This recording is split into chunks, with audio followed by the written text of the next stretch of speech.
In this interview, I'm joined by Andrew Holecek, author, spiritual teacher, and expert in lucid dreaming and the Tibetan yogas of dream and sleep.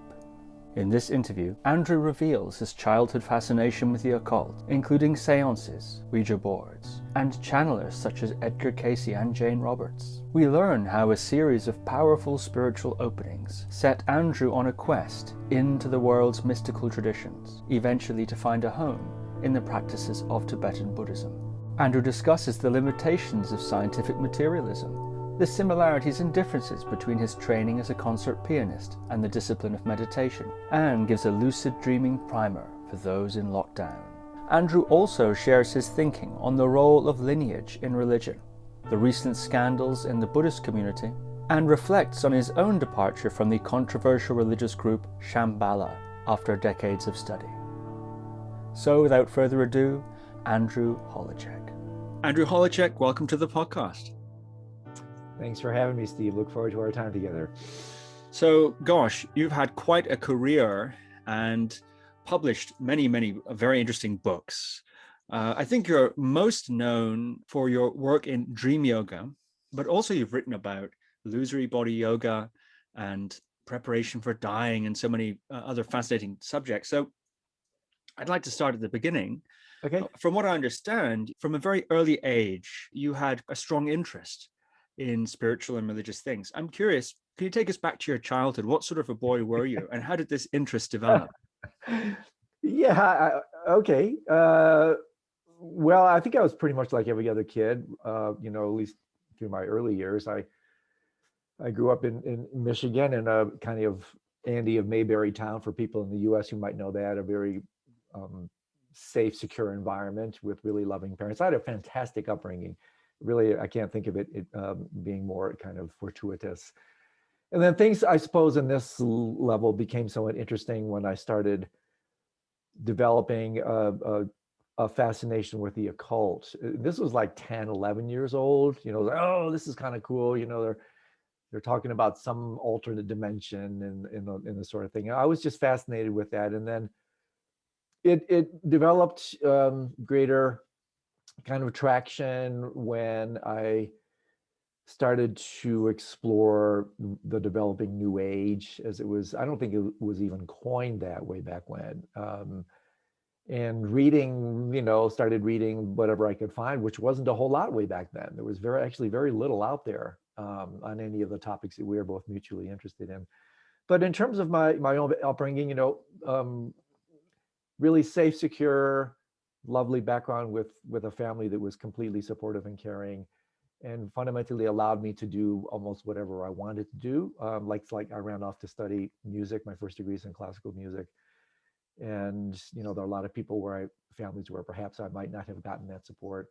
And then since then, things have just evolved in the ways that you have some intimation of based on my bio and the books that I write. But yeah, it started with just examinations, inarticulate as they were, into alternate ways of looking at things that, maybe this thing we call the material physical world isn't the whole story. And well, I was not able to define it as such, but I was attracted to kind of alternate sorts of things, like originally the occult, the New Age. And then that just developed a little bit more rigor, clarity, as I started to discover some of the more traditional ways, established ways of exploring these sorts of things. Eventually Buddhism, Hinduism, non-dual Shaiva, tantra, all these other things naturally unfolded from that kind of platform. But yeah, something like that. Yeah, that's fascinating. Could you go into a little bit of, or tell us a little bit about what sort of occult material you were reading at that young age? I understand you were interested in Edgar Cayce and Seth Exactly. material and so on. That's quite out there stuff. So can you talk a bit about that?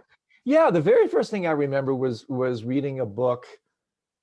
I think it was called Voices in the Dark. Actually, I think I remember the title, and it was a book about, I think they called them indirect voice mediums, or something esoteric topic. I remember it had to do with basically like the whole channeling phenomena. This whole, like you mentioned, Edgar Cayce. He was one of obviously the great names in this arena, but so was Jane Roberts. I was a huge fan of her work. I actually had she was so sweet. I actually had a little pen pal conversation with her for a while. She actually took the time to respond to me.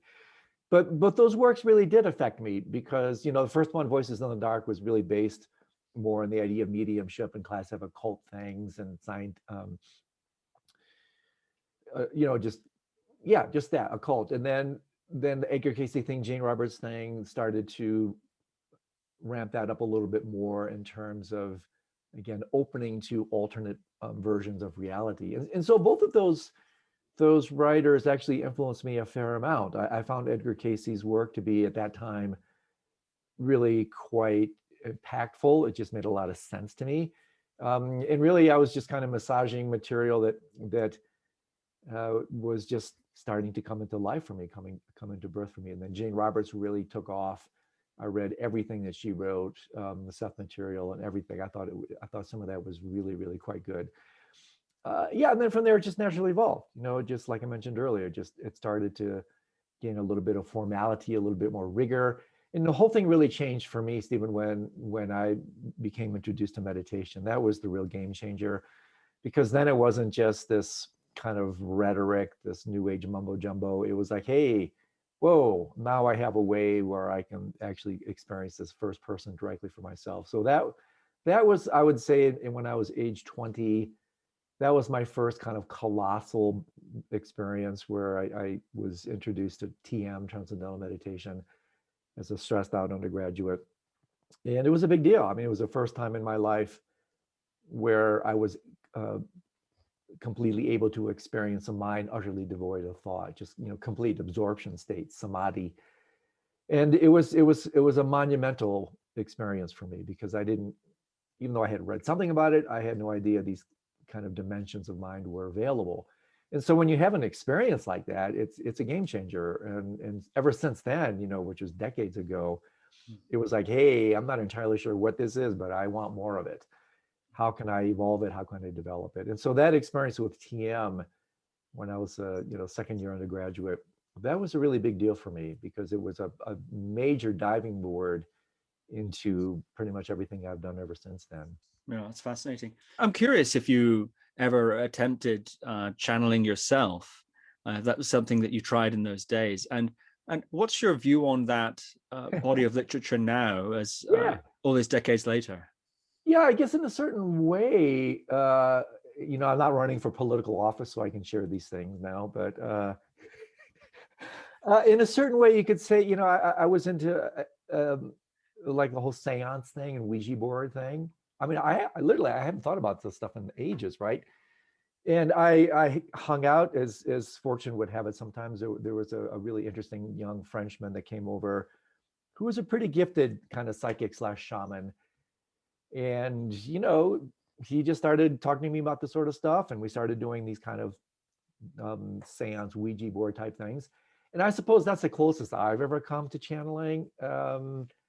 It's not kind of like my thing even to this day, but I have tremendous enhanced respect for that phenomenology. I think channeling now, as you well know, it's a, if you put it in quotation marks, it's an integral part of most shamanic traditions and really the wisdom traditions. I mean, the Nechung Oracle, right? I mean, the great oracle of His Holiness the Dalai Lama, on one level, he's a channeler.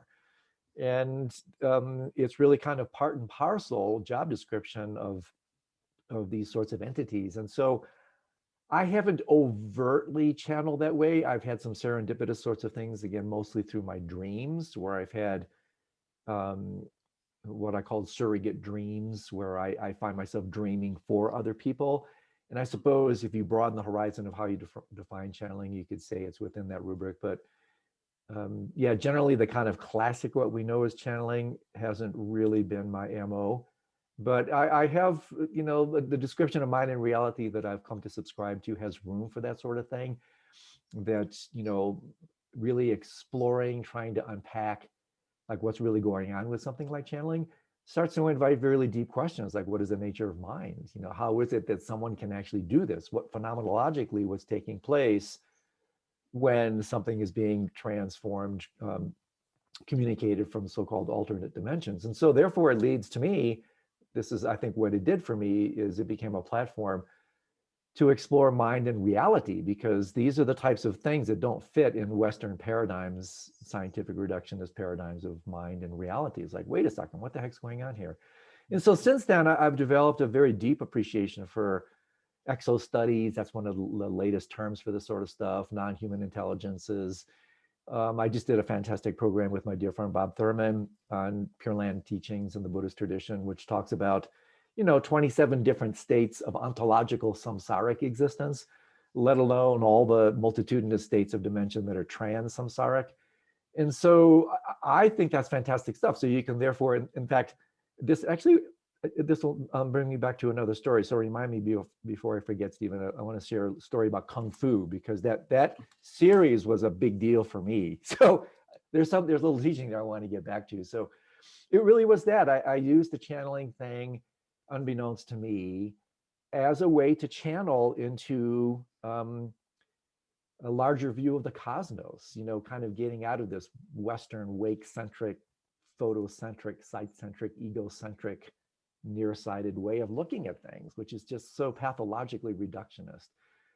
And so I guess, I use the channeling thing almost as an archetype to channel me into these other dimensions. But the one thing I did want to say that I completely forgot about was, and I mentioned this because to me, it points out there's so many different ways to really authentically engage in so-called inner work, spiritual practice, meditative paths. And for me, one of the really big deals was, maybe in the UK you didn't have this, but David Carradine and the whole Kung Fu series, this Shaolin priest who was just so chill and so cool and so spiritual, you may know. And then he goes to the West, right? And basically at the end of each kind of episode, the spiritual episode, he ends up kicking some serious ass. And I just love that. So part of it related totally to my childlike, oh wow, you got this Kung Fu master. But there were a couple, as canned and syrupy as some of these teachings were, there was, grasshopper every once in a while would say something kind of cool. So I used Kung Fu also as a platform, it's like, I want to be like David Carradine, this guy's kind of cool. So I mentioned that so that when people talk about, it doesn't always have to be these grand, elegant entries into this type of enterprise. It can be like whatever puts the crowbar in and invites you into looking at mind and heart and reality in a different way. And so I rarely talk about these deep kind of historical, in my personal trajectory, strands of how I came to be, what I am today. But those avenues were definitely part of it. And I look back upon them with tremendous fondness and a sense of humor. But, they had an impact on me way back then. Yeah, that's very interesting. And I think perhaps speaks somewhat to the way you present dream yoga, which often, of course, those experiences one has in dreams can be very symbolic, or can be silly, or can be in that sense indirect or nonlinear, but nonetheless quite profound. I'm curious, of course, that channeling material, and also you're talking about Pure Land teachings and so on. There are many other teachings in Buddhism, and actually practically all the wisdom traditions have these teachings of extra human life, whether it's actually aliens or transdimensional beings of some sorts. And sometimes those, I think, are reduced to simply a projection of an aspect of one's mind in the psychological sense, in the Jungian sense. Now, of course, that sentence could, I think, also be taken in a rather Buddhist way to mean something quite different. I'm curious if you could comment a little on that. In your dream training and so on, I'm curious if you've ever tried to contact, as people do, aliens or extra-dimensional beings. I'm thinking of the Castaneda work, for example. They're talking about going through different worlds and contacting, different beings and so on, which are not simply figments of the mind in the psychological sense. Yeah. Well, I think a couple interesting things to say here. I think for one, it doesn't have to be mutually exclusive, right? It can be both. You can be working with these types of phenomena as archetypes. I think they do have that psychological potentiality, but also I think we can work with them as literally as we work with ourselves. I like to think of these entities, these dimensions, even these beings, they're just as real or unreal as we are. And therefore, again, why should we have this hubris? Why should we have this ontological supremacy that somehow, and this is the classic, you go back to the evolution of cosmology and science, from a heliocentric to a cosmocentric, expansion, progressive layers of expansions of identity and increased levels of openness. And so along those lines, I don't see any problem with kind of the Niels Bohr issue of complementarity. Why can't light be both a wave and a particle? Why can't these phenomena be both archetypal, psychological, and also, literal? Why not? And so along those lines, a little bit more specifically, dream yoga, and again, for listeners, I hope they know what that is. Dream yoga is when you use the platform of lucid dreaming, which is when you wake up to the fact that you're dreaming while you're dreaming, you're conscious in that state. Dream yoga uses that dimension of consciousness as a way to work with psychospiritual development. And so within classic dream yoga training, then there are stages, one of which is called, the creation of a special dream body, where you have this, in fact, like you're alluding to, Stephen, this capacity to travel to these dimensions, to pure lands and the like. And obviously from a Western point of view, this is like absolutely an immediate deal breaker, because how can any mind, differentiate from the brain and body? But I've had these types of experiences. I've also talked to a number of people I trust deeply who've had these types of experiences. And they're utterly, completely valid and really mind-blowing, really mind-opening, where you can avail yourself to working with dimensions of mind that are no longer so exclusively identified with form, or even what we know of as this earthly plane. And so, yeah, I find it really compelling. I love the way, especially now when I read about exo studies, I love the way it just completely stretches my mind. I'm trained, I have a fair amount of training in science. I've studied physics for a number of years. And so I have a tremendous appreciation for science and still do. And so I love the way this material just stretches my mind, because again, as a Westerner brought up into the cult of scientific materialism, I'm always noticing the monumental force of this dark side, how I've been inculcated to see the world in this kind of flatland way. And so these teachings, for me, the way I use them, Stephen, is just ways to continue to blow my mind further and further open. It's like, what are they talking about here? What's really going on here? And so it challenges my worldview. It continues to do that. It continues to stretch me. It's like a mental yoga. I assume these cognitive postures, mudras, asanas that stretch me. And then as I continue to open that way, then these dimensions become more and more available to me in my experience. And as you're mentioning, mostly in the dream state, where boundaries are released, we have this capacity to do things that are not so restrictive as within a waking consciousness. So yeah, I'm not sure where else you want to run with that, but that's kind of what comes to mind along those lines. Yeah, it's fascinating. You used the word 2 or 3 times now. It's something you often use in your writing and speaking, Western. You're talking about the West and so on. And then you use the word cult of scientific materialism. Yeah. Is Western civilization for you synonymous with scientific materialism? Oh, these conflations they're starting to lose their boundaries now with globalization, right? Eastern, Western, like where do you really draw the line on that sort of thing? But really in the West, if we take a close look, we live largely in the Western world and the legacy of the Greek intellectual tradition. We largely live under the legacy of Aristotle. Even the way we think is dictated by Aristotle's laws of thoughts.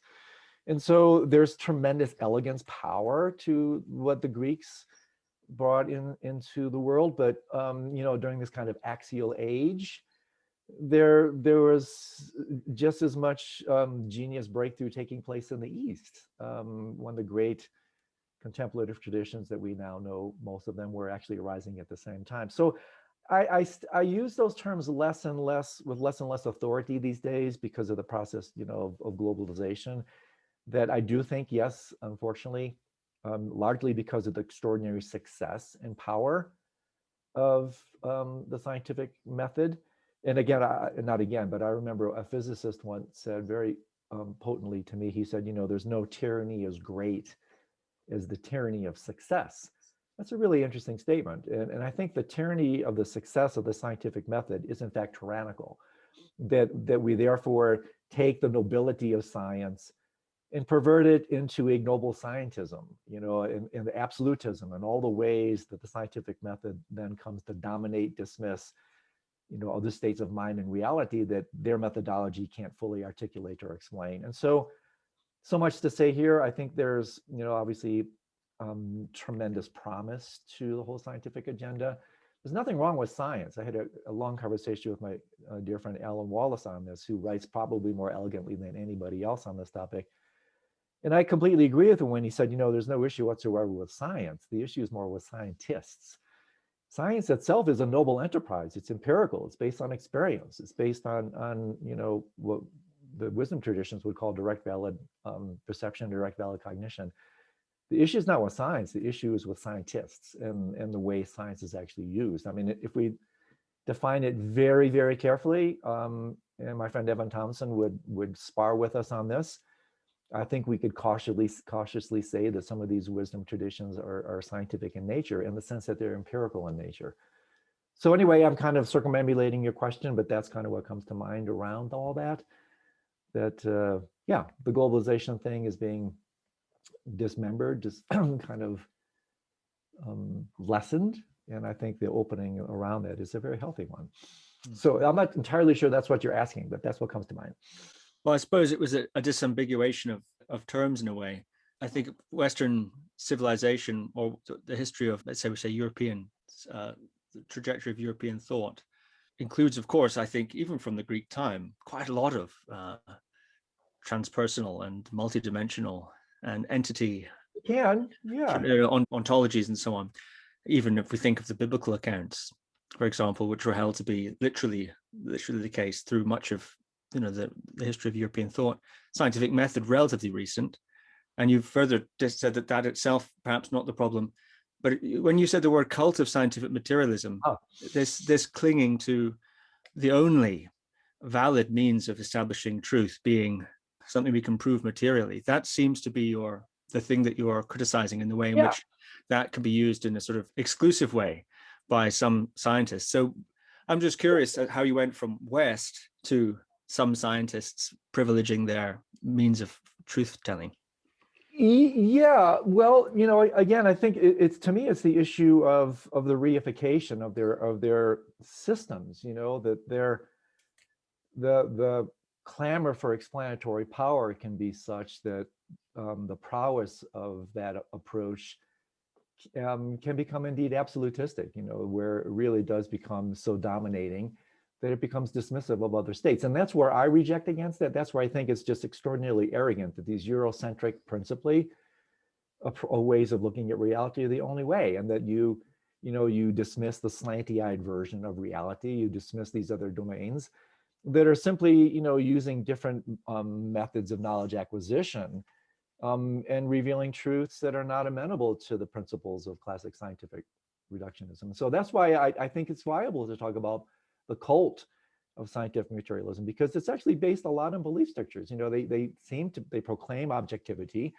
but there's a tremendous amount of literature data about confirmation bias and all the things in science that are far from being objective. They claim objectivity, but they fall into a whole host of performative contradictions where they profess things that are just fundamentally not even resonance with their deeper underlying kind of approaches. So yeah, I'm not sure exactly where you want to go with this. Again, I have tremendous respect for it, but I think, the near enemy of articulation is reification. That, the great gift of these intellects and these scholars and scientists, and again, I love hanging out with them because they're so bloody smart. But one of the issues I see is they just take everything so bloody solidly, so seriously, that the tendency to reify becomes such that I think that's pretty problematic. And I argue, I really, that a lot of this is driven by unconscious psychological processes. I mean, one case in point would be,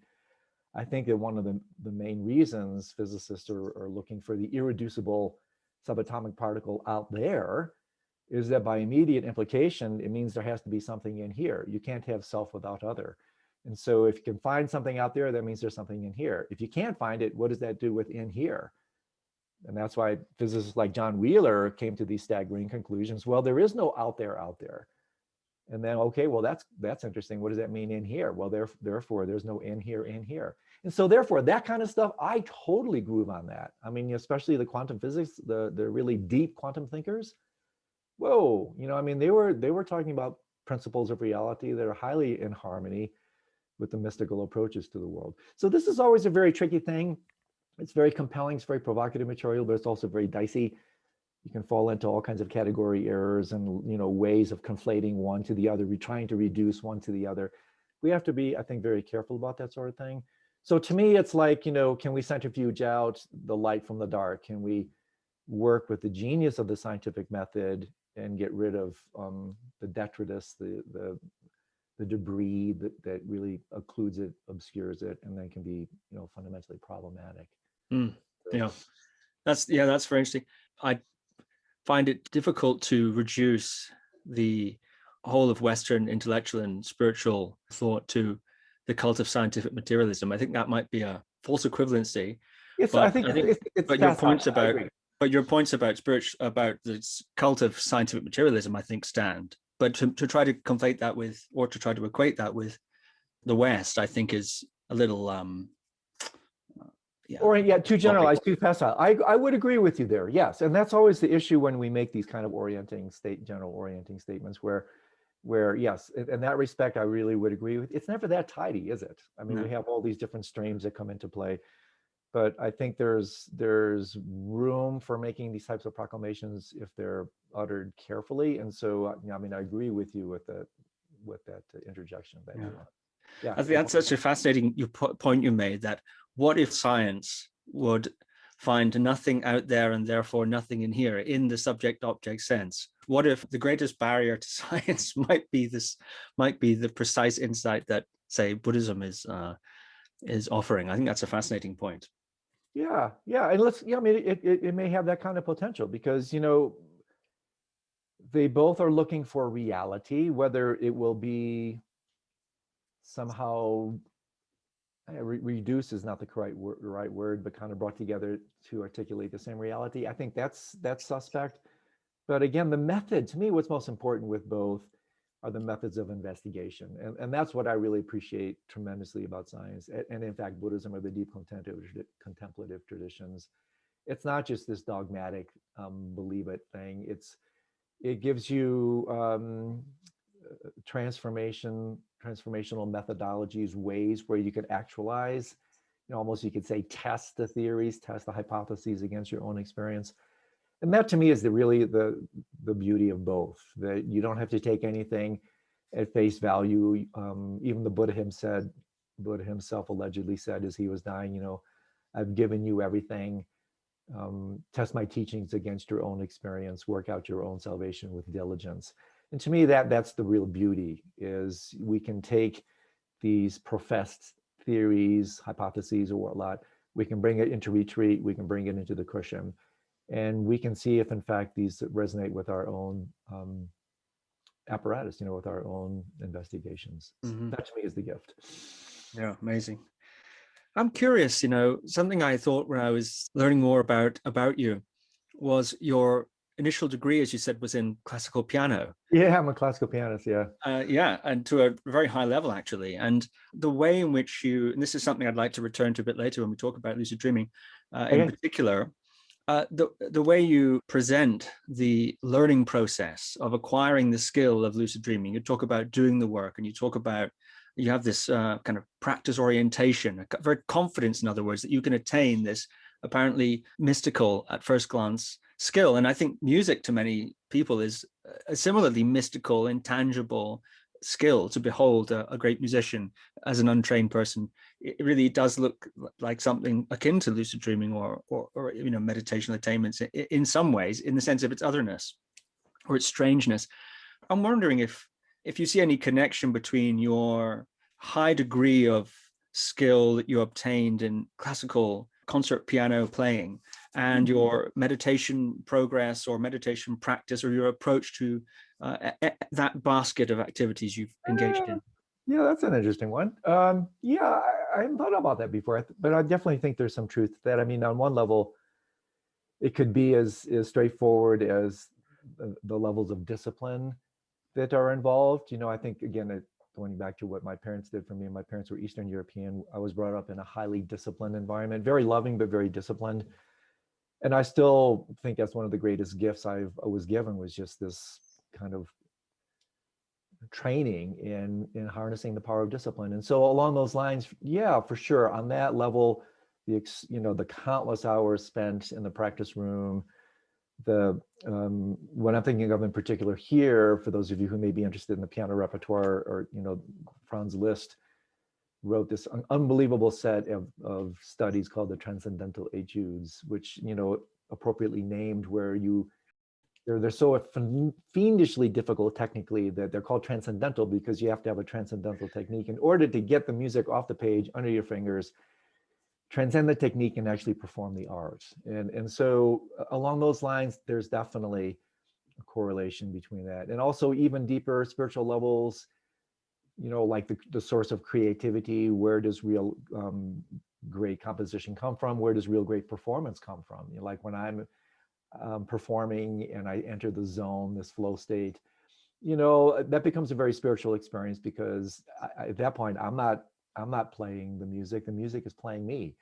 I step aside, and it becomes a very transpersonal, egoless experience. You enter this flow state, this zone where something else is taking over. It's really kind of meditation in action, or samadhi in the art form, very similar to meditation states for sure. But here's one area where it's different, and I think this is an important interjection, because yes, while there are tremendous similarities between any discipline in the discipline of meditation, there are differences in this one, I think, really important way, and that is, on a relative level, we can look at proficiency in lucid dreaming, dream yoga, proficiency in mind states, in the meditative path altogether, as something that's acquired through practice. The more you do it, you better get it, the better you get.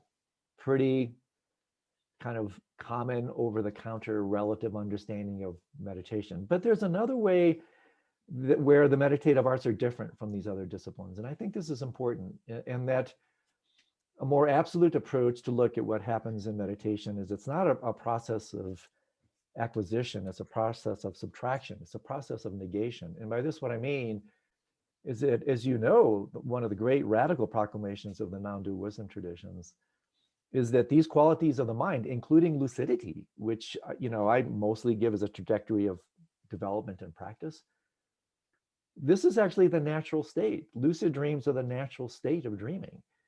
Being naturally, spontaneously aware, present, and awake, that's actually the natural state. And so therefore, what you do on the meditative path, on one level, yes, you do this provisional training. But on another level, perhaps the irreducible instruction is one of openness and relaxation, where you just simply have to open and almost literally discover these natural qualities. This is important, because for spiritual practitioners, this can really give them a greater understanding of what they're actually doing on the path, that they're actually working to open the aperture of their hearts and minds to the extent that these natural qualities arise forth.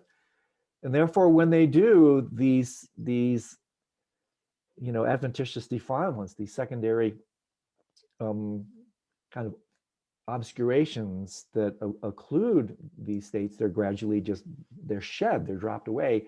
And then the natural lucidity of the mind comes forth, the natural presence of the mind comes forth. I think there's a lot of people that still don't quite understand that if you simply are given the proper instructions in terms of how to open and relax, all these qualities just naturally unfold. You become a natural lucid dreamer. You become naturally present. I mean, the nature of the mind actually is to be present.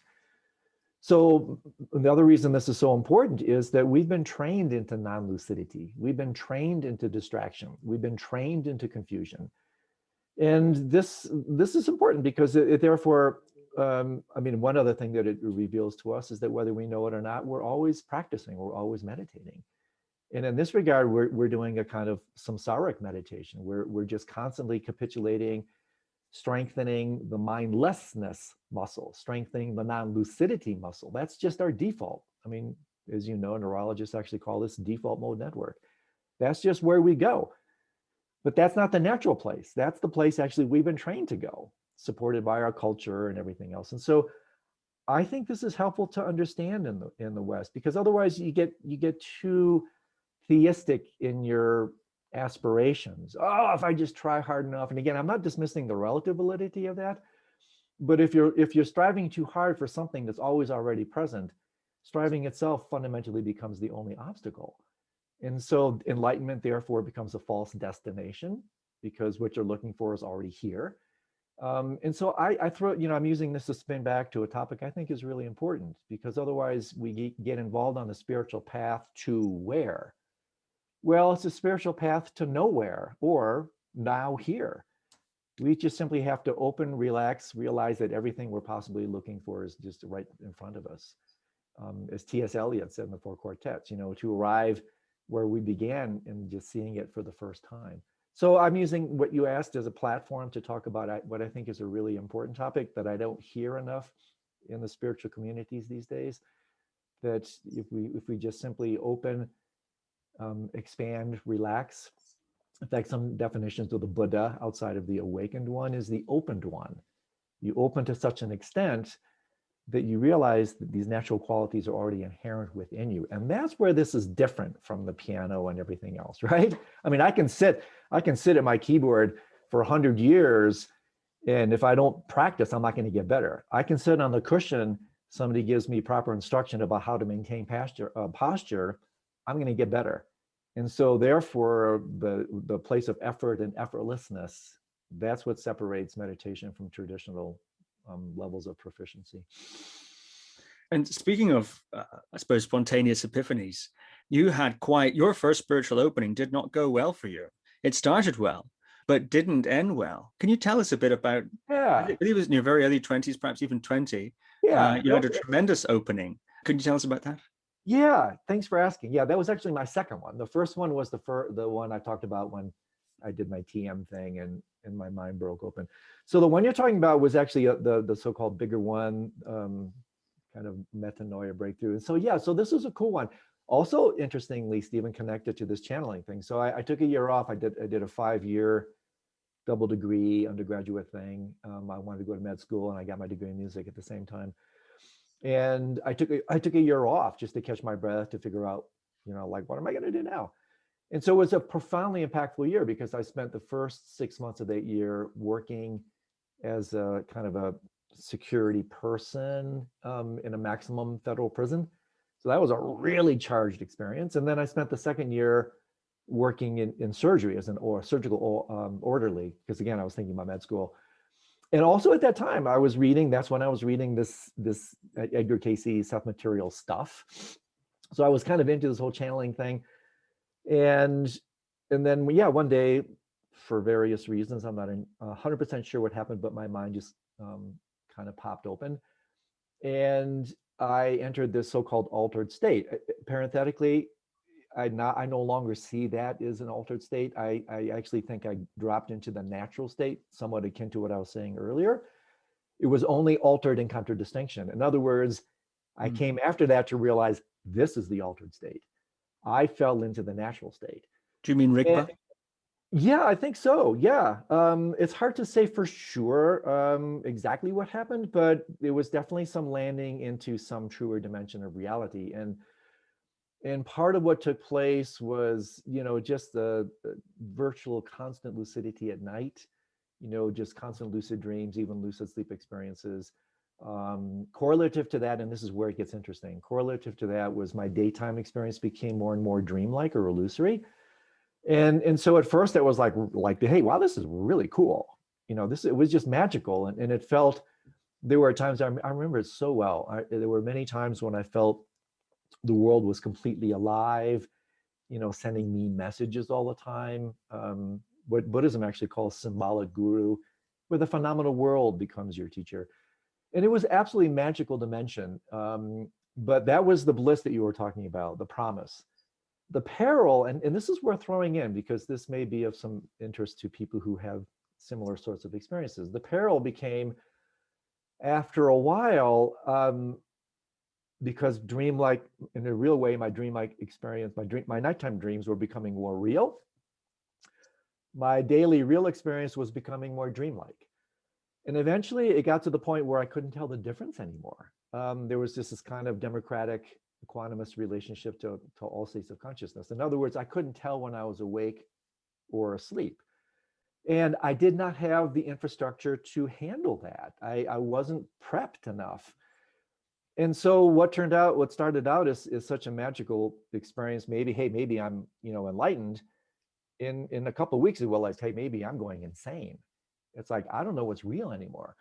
And so, I mean, R.D. Laing, the British psychiatrist, once famously said, right, the mystic swims in the same ocean where the psychotic drowns. Well, I started swimming, I ended up drowning because it was like, what's real?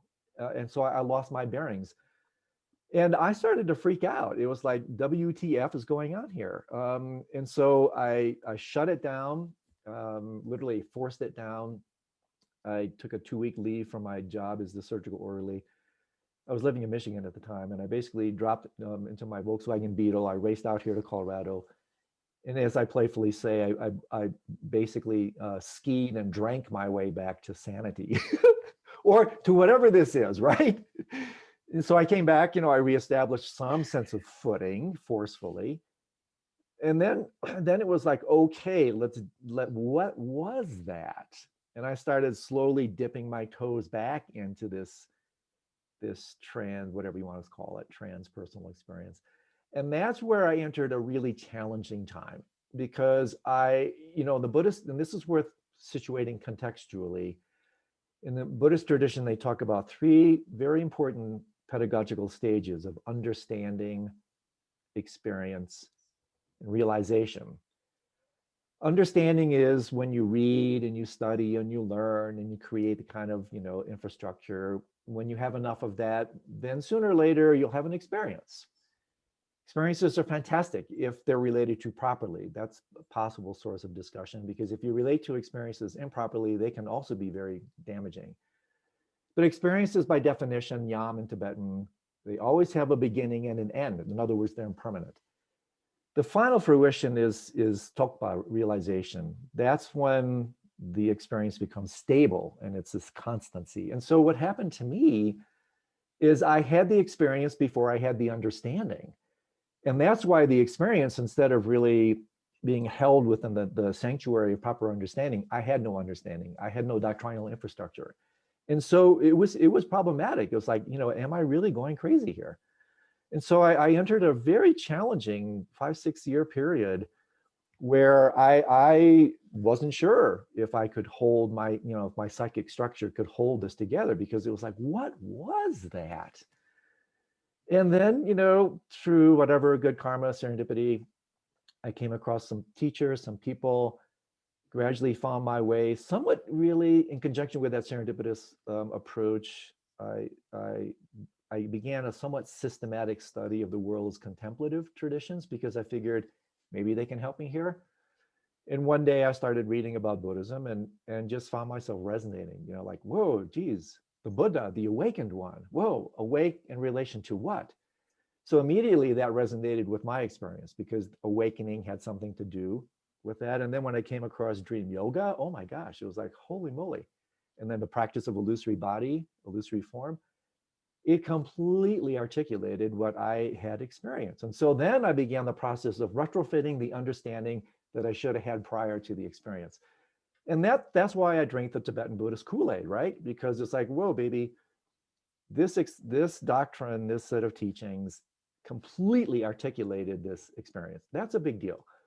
And so I said, well, this maybe I'm a Buddhist, right? And so because of that, I threw my all my apples into that basket, and in a deep, serious, concerted student of Tibetan Buddhism, but also have a wide integral approach to things. But yeah, so yeah, something like that. Yeah, fascinating. And your study of Buddhism and Tibetan Buddhism in particular did go really rather deep, and you traveled extensively through India, Nepal, and Bhutan, and Tibet, and engaged, in fact, in a 3-year retreat at one point also. I'm curious, I know you're a longtime student of the Shambala organization, or in the Shambala organization. Mm-hmm. Can you take us through those initial teachers that you encountered? I know you've had teachings from many great masters. I believe you started in Zen initially, was your first practice contact. My first, I didn't have a ton of experience in Zen. My first gig, Stephen, was with the TM people. I hung a little bit out with the Zennies when I moved here to Boulder. It didn't speak to me that much. I found their approach a little bit too self-serious, a little bit too austere and tight. Don't get me wrong, I adore Zen. I adore it, but it just didn't speak to me. So it was mostly TM, then this long episode of like, I don't know what I'm doing.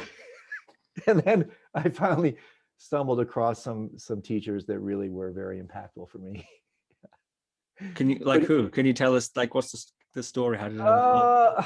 Yeah, let me see. Well, I came out here to Colorado when the whole Shambhala thing, it wasn't really emphasized. Shambhala wasn't really that strong. It was more Vajradhatu. So the Shambhala thing really didn't come into play later. And by the way, I have nothing to do with that scene anymore. I pulled away from that some 7 years ago when I started to snuff out what eventually broke loose. I want to be a little careful about what I say around that, because I have tremendous respect for the integrity of the Shambhala teachings per se. I just think the implementation, propagation over the last couple of years has been wildly askew, in my humble estimation, just my opinion. But Trungpa Rinpoche, in my opinion, was a genius. And I think the essence of those teachings were spot on, but unfortunately it just got a little bit distorted. So yeah, like you said, I've spent quite a bit of time in Asia. I worked in the embassy clinic in Kathmandu. I had the great good fortune to start a nonprofit charitable foundation that works in monasteries, orphanages around the world, mostly in Asia. And so not only have I traveled in these areas, but I've also set up clinics and worked in these areas extensively. And that's given me tremendous opportunity to hang out with some amazing individuals. Trungpa Rinpoche is I'm mostly Kagyu Nyingma practitioner. Trungpa Rinpoche is one of my main teachers. He put me into 3-year retreat. Khenpo Tsotrong Gyamtso Rinpoche, Ponlop Rinpoche. And then, the elite Nyingma masters, especially the contemporaneous ones, Mingyur Rinpoche, Tsogyen Rinpoche, and others. I feel so unbelievably fortunate to have these great beings in my life and continuing to inspire and teach me. And so, yeah, I mean, to backpedal a little bit, I just started to develop more and more connections to these remarkable individuals, and became more and more convinced that there's something really going on here, right? And especially when I was writing my second big book, Preparing to Die, which is a little bit encyclopedia, practical spiritual approaches for death. One of the things I did in that book, as you may know, I had a fantastic opportunity to interview somewhat extensively 20 meditation masters. I mean, really amazing individuals. And every time I had a chance to hang out with them, I realized, man, I don't know what these people know, but I want to know it. I want to be like them. They know something I don't. And especially when I was interviewing them about challenging topics around death, they were just utterly unflappable, just this conviction of knowledge and confidence that was really inspiring to me. So yeah, I'm not sure where you want me to run with that, but I feel so deeply fortunate to have had and continue to have just amazing wisdom forces from mostly the Buddhist tradition. But I've expanded my horizons over the last couple of years, not in any way to replace, but to augment and supplement my passion for Tibetan Buddhism. As I alluded to earlier, non-dual Shaiva Tantra, even the Kaduma tradition, mystical Judaism. It's like the Buddha said, hey, I'll take truth wherever I can get it. And even the Buddha said, wherever you hear the truth, you will hear my Dharma. And so even though I am a card-carrying Tibetan Buddhist, my aperture is open enough where I don't care who's speaking the truth. I'm going to listen, right? I just find, as the Zen people say, chase two rabbits, catch none. So, if I'm going to catch that one rabbit, so to speak, it really does help to commit, to marry this tradition, to kind of use the power of blessing and lineage and tradition. There's a lot of power to that. So I try to walk both of those, tremendous allegiance to the elegance and beauty of the Tibetan Buddhist lineage and tradition. But I'm also always augmenting it with other wisdom traditions and philosophy, psychology, science, and the like. That's what makes it so interesting to me, that there's so many tributaries of knowledge and wisdom, and they all can really support each other. And another reason why I'm a huge fan of integral theory, integral ways of relating to things. I'll take it wherever I can get it. Oh, so many questions come out of that. With whom and by what means are you pursuing your non-dual Shaivistic studies? Oh, well, I don't have a personal teacher in that realm, but I have a bunch of really great friends who are pretty savvy. Christopher Wallace, who you may know, Recognition Sutras, Tantra Illuminated, Ben Williams. Then I read the classic texts, Raja, Abhinavagupta, and that whole thing. So I do not have an active lineage teacher. I mean, Rupert Spira, I'm a huge fan. I'm a fan of his work. You probably know him. He's somewhat along those lines. I wouldn't call him my teacher, but I do like what he has to say. So most of my knowledge along those lines comes from those people and those texts. I don't have a living teacher in that tradition. In your 2015 speech on which you have on YouTube, very interesting, the now and future of Buddhism. Oh, that was through the Integral Symposium. Yeah, that's still up there. Okay. You're talking about, the now and future of Buddhism, particularly, I think, in America and Europe and places of that kind. You emphasize the conflation of Buddhism and mindfulness. And one of the criteria you listed as being a key thing is in evaluating a meditation instructor, for example, or a translator, for example, was lineage backing. You used the term, and you talked about that being also an essential way of sort of measuring where your devotion should head. You used the term idiot surrender, was the term you used, very interesting. And you were sort of, as a critique of something. And I'm curious, it's unusually on your site, I couldn't see the, usually for the Buddhist approach, there's this emphasis of lineage, right? And lineage backing, and these are my teachers and so on. And this is, so I'm curious how you see yourself in that lens, that you were putting forth in that speech of lineage backing and so on being so essential. I'm curious how you see yourself placed there. Oh my, you asked some very interesting questions. Yeah, that particular talk, if I remember it properly, was from a Fourth Turning conference that Ken Wilber put on as he was starting to write and teach a lot about his version of the Fourth Turning. And I might have to ping some stuff back at you to see exactly what you're looking for here. If I remember correctly, what I was talking about there was it's very difficult, or I should say it can be challenging to locate authenticity in current teachers and trajectories of wisdom. And interestingly enough, in the Tibetan, this is worth throwing in the Tibetan, actually in the Buddhist approach altogether, especially in written texts, it may be somewhat surprising to hear that originality is actually considered a little bit suspect. And that's not to say, it's a very interesting statement, because on one level, if you don't have originality, if you don't bring in tributaries of modernity and infuse knowledge with if you don't update it, if things don't evolve, they go extinct. But the reason I say that is that there's a lot of problems happening in this Western world. Maybe you have noticed, even in the Shambala tradition, there are a lot of people that get very seriously hurt by teachers who come out and proclaim to be realized. They develop this whole little cult thing, and then people get really pretty traumatized about that. All about those sorts of things. And so one of the things that Ken Wilber and I were talking about were in fact ways to try to bring about legitimacy and authenticity. And in the spiritual business, one way to do that is tradition. Again, it's not the only way, right? Because when the Buddha came about, he broke from the Brahmanical tradition and he was a rebel Buddha. So you have to be careful how you ping this stuff. But in this day and age, on one level, lineage and tradition, not always, but it's almost as close as you can get to some level of assurance that there's validity to this particular trajectory. Otherwise, maybe it may not have been around for 1,000 or 2,000 years. There's probably something going on. And in fact, Stephen, just as you know, look over the last 15, 20 years at all these self-proclaimed messiahs and self-authenticated gurus that flash like meteors across the sky, and then they flame out because eventually, their limitations are revealed.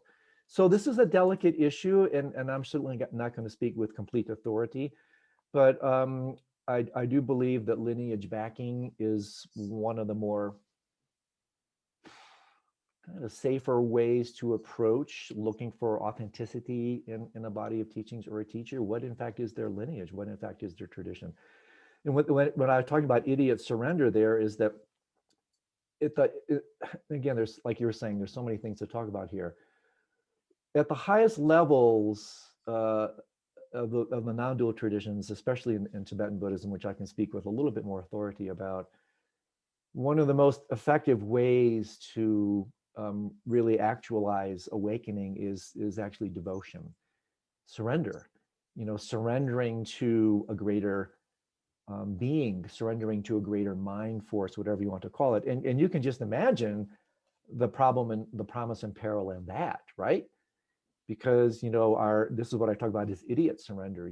When you surrender, are you then actually surrendering to a stream or a lineage that's actually authentic, or are you surrendering to a Jonestown kind of character, right? And so I'll pause for a second and see if this is where you want to take this. It's just, to me, it's like, how can we find authenticity in teachers and in traditions? Lineage is one way, tradition is one way. I'm not saying it's the only way, but it's one way. Others would be, if you want to go here, the ability to allow other tributaries to come in and actually, not feel threatened with other voices coming into the community, assessing the quality of the students in the community, assessing kind of looking at metrics for service in the world, compassion, enlightened activity. I do think that there are ways you can save yourself some trouble and maybe a heck of a lot of pain by looking at some of these ways, because it's very easy. There's all kinds of projection that takes place in this stuff, as you know, shadows in the both ways, shadow hugging, shadow boxing, where we confer, we project onto other people. And sometimes often it's not fair to the teacher themselves. They become the unwitting object of your projections. And so what I try to do, I think what I was trying to say in this 2015 thing was just taking a little bit more personal responsibility for what we get into. Are we going into these situations with open eyes? And if we do so, and we're not afraid to ask questions, we're not afraid to be critical, and if people don't respond to critical questions, that's a warning sign. And there's a bunch of things, both classically that I've read and heard from other people, things I've derived from my own experience, that I think can be very helpful for people, because otherwise they go into these things, and as you know, you're seriously hurt, because when you open to that extent and then you get so violated, let alone, I can't even imagine what it's like when there's the physical barriers being violated, the sexual abuses. You compound that on top of the spiritual, psychological violations, you've got people that are traumatized for a really, a large part of their lives. So I'm not sure that's entirely what you're asking, Stephen, but that's kind of what I'm hearing. Yeah, it's very interesting. I suppose what I was asking directly was, do you consider yourself to have lineage backing? And if so, what is it? Oh, geez. And you got some good questions. I ask only because it was one of the criteria you emphasized in your means of evaluating teachers.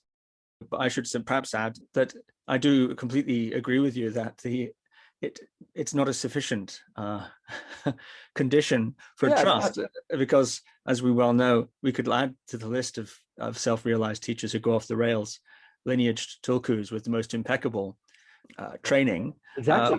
Exactly. also have done Exactly. arguably as Well, much damage, including, yeah, allegedly your previous teachers, Chogyam absolutely. Trungpa and the Sakyang and so on. Absolutely. Well, the Sakyang was never my teacher. The Vijayadhara was, the Sakyang wasn't.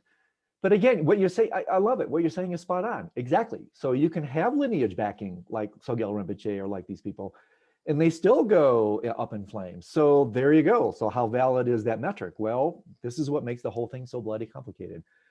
Do I feel like I have that backing? That's a very interesting, tricky question. I try to whatever extent I can, by always consulting with my teachers, to whatever extent I can. Especially in my early years when I was cutting my teeth as a writer and a teacher, and I never really had aspirations to be either. It's just kind of what happened. Honestly, if I had my druthers, I would just disappear somewhere and meditate and write, and nobody would ever see me again. I would be very happy with that. But I try to the best of my ability to look at my blind spots, which not easy to do. I confer with my teachers as often as I can. I often ask them. I ask for permission, this sort of thing, and I have done that so long that eventually there is a type of both confidence and yeah, I mean, you could say ineffable backing, because you get feedback from the phenomenal world. You really do. I mean, if you're, I mean, this may seem somewhat new agey, but it hasn't been in my experience that if the universe is on your side, you're doing what you're, kind of supposed to do. I have found that my world, my life is ringed with auspicious coincidence, tendril.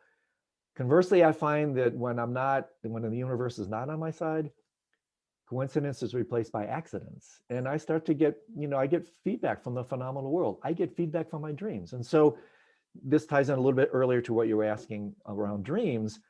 Sometimes I get this feedback in the dream arena. So for instance, I will have a lucid or hyperlucid dream where someone like His Holiness Karmapa will be there, just as vibrant and real as if I'm talking to you right here and now. And I will ask in this dream, in a completely lucid way, questions. And then through that medium in the dream, I get, this kind of guidance. Is that coming from me? Is that coming from some entity infusing my space? That's a topic that may be worth considering. But one way or the other, I try to do as many reality checks as I can.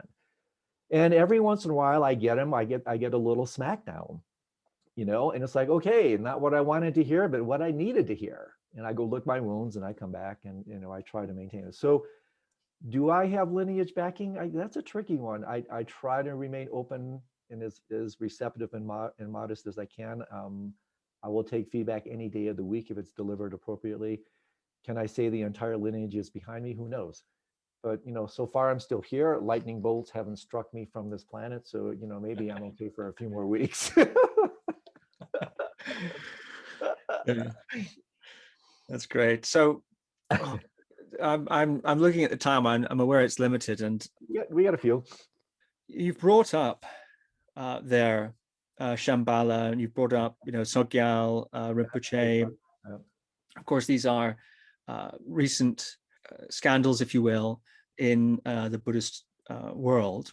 Perhaps not so recent in many ways, actually. It must have been very difficult leaving Shambala. You said you were beginning to sniff something out that you didn't like, not in the teachings exactly, but in the organizational structure and the way the teachings were being propagated, things that you said would later come out, and you began to sniff those things out. And so you parted ways with that organization. I'm curious what that process was like for you. That, I can imagine, would have been a very difficult process on several levels. Not only the sorts of human relationships that you might be threatening in a certain sense, or jeopardizing, with your conscience, acting on your conscience like that, but also certain religious vows and a history, I suppose, of religious practice within a certain context. So I'm curious what that process was like. What was the sniffing out process? I understand you have to be very careful. So perhaps, your own personal experience is sufficient. What was that schism like between you and Shambhala? Yeah. I tread in these waters very carefully and lightly because, first of all, this is all idiosyncratic. It's just me and my neurosis. It's just me and my stupidity. It's just me. So everything I'm saying here is just me. There are still, I have so many dear, and this is actually what made it particularly difficult for me, was leaving so many of my, I wouldn't say leaving them, but stepping aside from such a fantastic community of people. The Shambala community as a community is priceless. It's an amazing group of people. And they're still among the dearest entities in my entire life. I have such admiration and respect for them. So that was the hardest part. Leaving the teacher was not that terribly difficult because I never had that much of a connection to him from the beginning. Again, that's just me. Other people are still totally devoted. I never was. You're more of a Chogyam guy, would you say? Yeah, exactly. And yeah, I mean, that wasn't that super difficult for me because I didn't have that deep of a connection. It was more, the challenge for me was really just kicking the tires, looking underneath the hood and saying, hey, wait a second, what's going on here? There's been all these red flags coming up for years and you're just not looking at them. And then finally it just built up to the point and it's like, what are you doing here?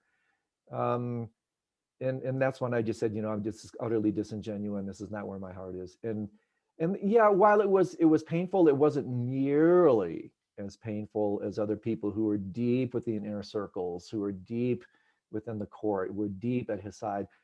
My heart bleeds for those people. I've always been, and this may seem like almost an irreconcilable statement to what I said earlier, even though I am completely in line and I love tradition, power, lineage, I still invoke the blessings of the Karma Kagyu. With all that said, I've always had a little bit of a Pratyeka Buddhist streak, a little bit of a, I can do this on my own streak and on my own way. And so while I have been deeply committed, I've always been slightly, I wouldn't say suspicious, but slightly on guard about organized anything. Because, I'm a recovering Catholic. And so I have that history of like, yeah, organized. I've seen the organized thing, been there, done that.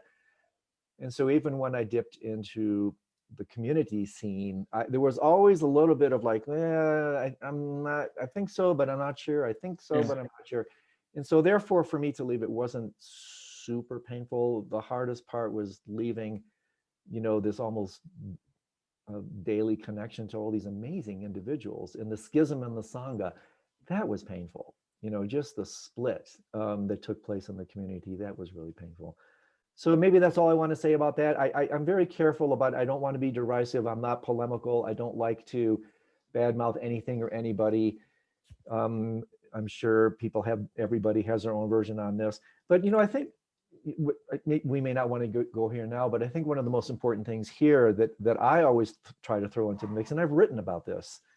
I've written an article on the evolution of abuse, looking at this stuff from an integral perspective. So I get very interested when this sort of stuff happens. It's like, what's going on here?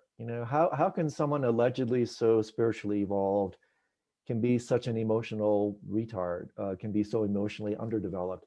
And so I'll just throw this out and then we can either drop it or run with it a little bit. This is where I'm a huge fan of integral theory, integral works, and the very powerful distinction that John Wellwood coined between waking up and growing up, that there's a difference between stages and structures and states of consciousness. And if you think that, pure spiritual development on a state level is it, well, get back to me in a couple of decades, let me know how that goes. Because, the composition of the human body mind matrix is really complex. It has horizontal and vertical trajectories of development, and you can be very evolved in one vector and pretty unevolved in another. And that's what happens in these cases. As far as I can tell, I've thought about this a ton. You can have a very high state level experience, not even realization. Remember, understanding, experience, realization, you're not even realized, you're still experienced. So that's also one limitation. So you have that experience, and then what do you do? Unless you remain in silence and don't say or do or move or do anything, the minute you open your mouth or move, you have no choice but to express your experience, not even your realization, within your structural level of development. That's where the crap show starts. Because authentic high level experience, no doubt, 100% no doubt, but you download it through the matrix of, through the lens of your understanding. You have no choice. And that's where the problems come in. High on one level, really low on the other, and welcome to the world of spiritual abuse. And it's not going to stop until people are open to both these vectors of development, so-called Eastern, Western, or whatever you want to call them. I think this is wildly important because it's the only thing I've ever come across that has helped me understand how can this possibly happen. So to me, that maybe is the point that I want to drive here. There are ways to explain this, and therefore also ways for us to look a little bit more critically at sometimes the Eastern supremacy, because their East and West they're both their blind spots. They're reductionist in their respective ways, and I think the East sometimes can get a little bit blinded by this somewhat patriarchal, this kind of particular trajectory of awakening that doesn't abide by a more complex look at the human structure. So, I mean, that's one of the ways I wrestle with this and play with it. Yeah, thank you very much for sharing your reflections on that. Andrew, it's been so fantastic talking with you. It's really amazing. I'm aware of the time, so let me ask you, I said to you before we began that I had a pithy question to ask you at the end, but okay. So you did an interview a very interesting interview with Tammy Simon around your book. Let me interrupt. I'm very flattered with the homework you've done. You've listened to the 2015 thing, you've done the interview thing, you've read my book. I applaud you for that, because sometimes I get on these types of things and people don't even know how to pronounce my name. So I'm flattered that you would take the time to do this. And that's why I think your questions are so sensitive and well articulated and thoughtful. So anyway, I just wanted to say that. Thank you. Oh, thank you, Andrew. I appreciate that. So in that interview with Tammy Simon about your book, Dreams of Light, you said the following about dreams, and dreams as a spiritual practice or as spiritually significant. You said, "These are the most profound spiritual experiences I've had in my life. They echo like a big bang and inform and transform everything I do in my waking state." And then you went on to say, "I'm no different to you.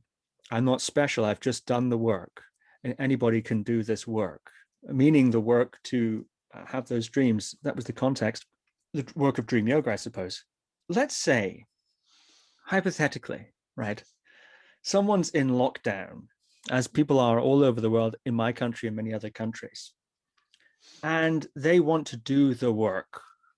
Now, of course, the first thing should be said is to get Andrew's book, Dream Yoga, which details this in a lot. But I did warn you it would be a pithy question. But let's say, okay, I'm in lockdown.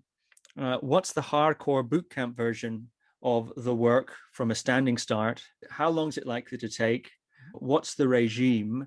Let's say someone wants to get that down, wants to really get to the point, perhaps where they're having regular lucid dreams, to the point where they can begin the maneuvers of dream yoga, which are built on that foundation.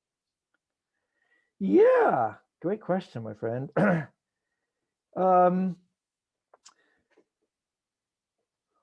Yeah, there are a number of on-ramps to this. I think the work itself, is fundamentally inner work. It's fundamentally working with one's mind and heart in a more sensitive, introspective way, because when we're working with dreams, what are we really working with? We're working with mind.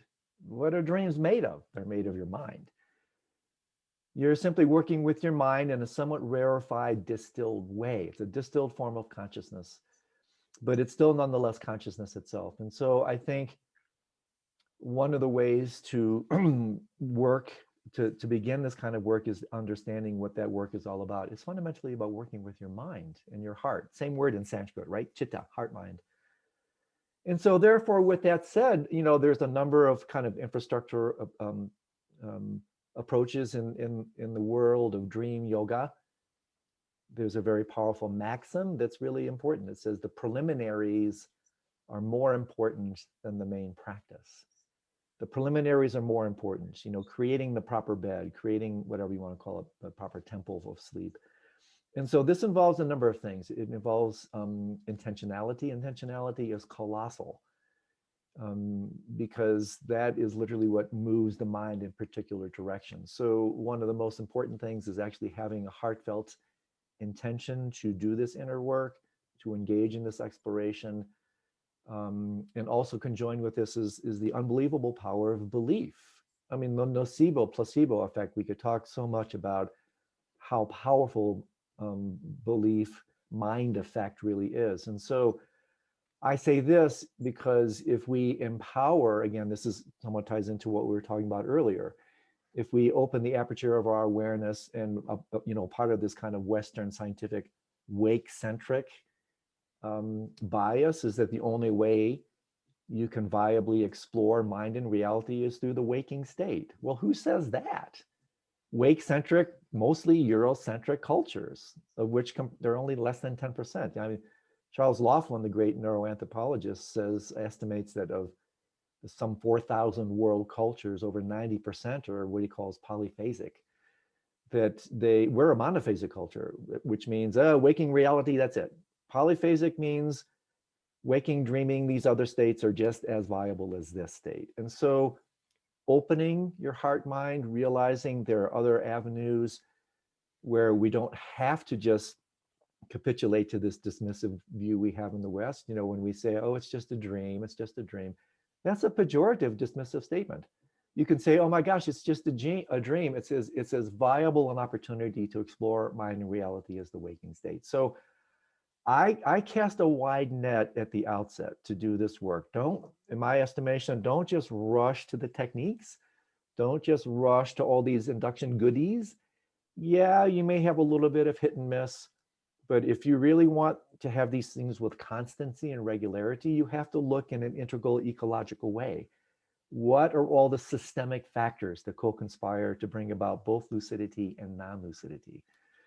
And so intentionality, belief, absolutely critical. And then within the context of what we've been maintaining is spiritual wisdom tradition work, so to speak, the power of meditation cannot be overstated, because meditation is the practice of lucidity.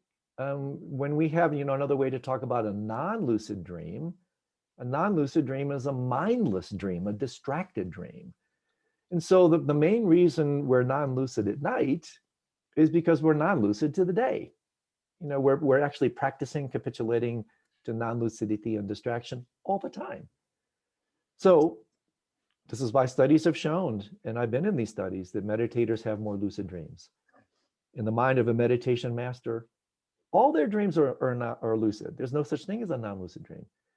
And so this is something, you're non-lucid at night because you're non-lucid during the day. So practice lucidity now. What Kabir said of death applies to dream. What is found now is found then. Become lucid to the contents of your mind now, and you will become lucid to the contents of your mind then. And so, yeah, I say all this also within the kind of embrace of this powerful meditative aphorism or maxim, not too tight, not too loose, where, it's helpful, it's very powerful to have a sense of determination, effort, perseverance. Otherwise, dream yoga is not a yoga. It's not a practice. You're just flopping out. So there has to be some effort. But on the other level, if you're too tight, you're just going to tie yourself into knots. And so I say a really helpful way to work with all this is a lighthearted, playful, almost humorous way. Like, hey, what's going to happen tonight? And enjoy it, have fun with it. Try, but don't try too hard. And then from there, once you create this kind of bed or framework of infrastructure practices, then you bring in the vast array of Eastern and Western induction methods, conjoined with good sleep hygiene, East and West, daytime induction techniques, East and West, nighttime induction techniques, East and West.